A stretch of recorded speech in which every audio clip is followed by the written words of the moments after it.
I'd like to start off by thanking Tom Stanfill for his time making this video. We sat down for about an hour and were able to discuss the home buying process from a lending perspective. We had so much great information that I had to split it up into several videos. So here's part one, and I hope you enjoy.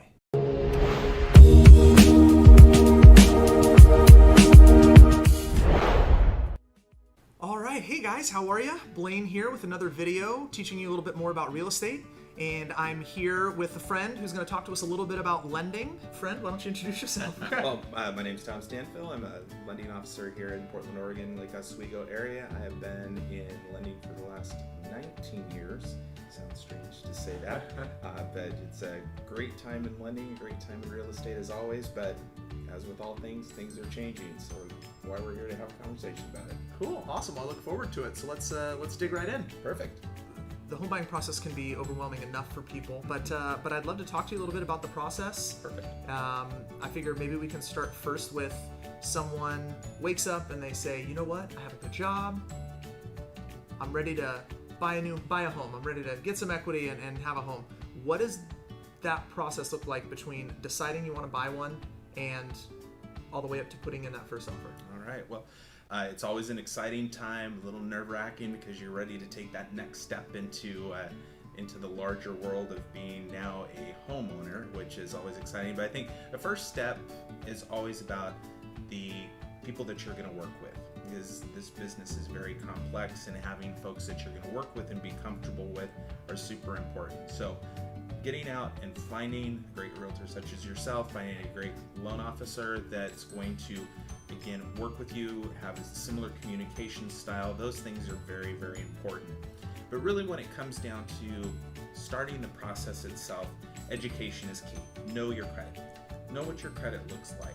And a lot of folks have a fairly good idea what your credit looks like, but until you actually get that credit report and perhaps have someone sit down with you and examine that credit report, there can be some incorrect information. There can be some information that you just don't quite understand.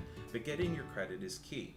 Now, one nice thing is that all consumers have the ability to get their credit report every single year through the annualcreditreport.com site. Yep, and I've done it myself. I continue to do it every single year. Again, it's just great information to have. It is not a hit on your credit score or anything like that, which is, of course, super important when it comes to lending. So that education piece, starting there with the credit report, is important. I'm sure a lot of people, they hear you say, oh, there might be some inconsistencies or incorrect information. How often does that actually happen? Because I know a lot of people probably watching it going, yeah, but mine's fine. I don't do anything crazy. Sure. How often are those mistakes? It can be more common than you think. So names, so any type of common name can create an inconsistency or some misinformation on a credit report, and even some uncommon names, because chances are there's another Blayne Pearson in the United States. I know there's another Tom Stanfill in the United States, and so sometimes just the name information can cause a little bit of inconsistency or misinformation on a credit report, as well as a myriad of other things, typically not very often, but it's good to know before you get into the formality of the process. Okay, that's great. That's great information. So our mystery person that just got their job promotion has consulted their resources and found that they need to check their credit score. They've checked their credit score. Great, I have my credit score. Is it good? Is it bad? What do I do now? Well, again, that's where your team comes into play. Your loan officer and your realtor, again, can help you examine the information. When it comes to the credit report side, you probably want to consult with a loan officer and just get some real deep dive information on it. May not need to go very far into it, but a loan officer can take a look and say, okay, here's what I see, here's what's good, here's what may need addressing, here's what may not. There are some interesting things on credit reports that come up that need addressing, but aren't a big deal, such as, well, gosh, I've lived in a different address in the last 2 years. Your credit reports show that type of information. That's something an underwriter just wants to know a little something about. So again, by getting in there and taking a look, you can have information available to you that knows what information you will need to then share with your lender. Okay, cool.